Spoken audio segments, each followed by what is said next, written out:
All right, Newcastle have had a famous week, beating PSG 4-1 on Wednesday night. So I don't want to ruin their week too much by bringing up Mike Ashley, but he is the subject of our podcast this week, which is debuted with record numbers, our pod. It's now doing 70,000 listeners a month.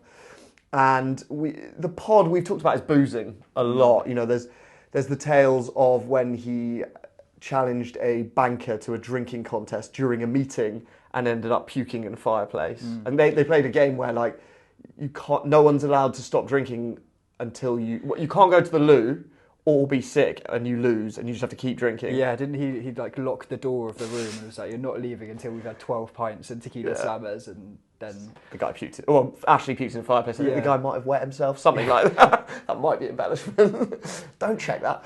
And there's also the story that he like calls City bankers into his office for a meeting, like really serious ones, and they'd find Ashley napping under the boardroom table. And when they asked him to get up, he'd be like, "No, go away. I'm not coming out till you get the pints in." So like, he likes a drink. Anyway, we told these stories on the pod, and we've had a letter from a reader who worked in hospitality at Newcastle, and he says, Mike Ashley would frequently power drink in the director's box. Mike and his guests/friends had an activity they liked to do regularly called the Beer River. Ashley would line up his boys in a couple of lines and they'd be armed with some pints.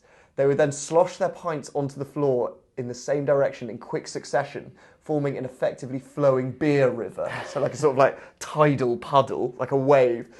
Mike would then strip completely naked, run from one side of the hospitality box and slide/swim down the river.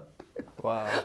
Love it. How much are they spending on beer there? A lot. Pint will set you back these days. Yeah, he probably gets trade prices, does he? Maybe, Probably not.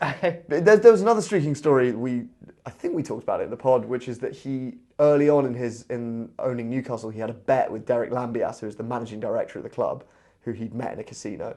And one of them bet that Amiobi would score X number of goals for Newcastle that season, and Shola Amiobi scored a hat-trick, beat the record straight away, and the loser had to streak across the St James's Park pitch while they thought it was empty, but it turns out loads of staff were there, like horrified. So they were both betting against their player scoring. One was against and one was with. Okay. But never bet against the Mackham Slayer, Shola Amiobi. So he likes to get naked. There's also those pics of him. Yeah, stripping at a staff party. Whipping himself with a belt. Yeah.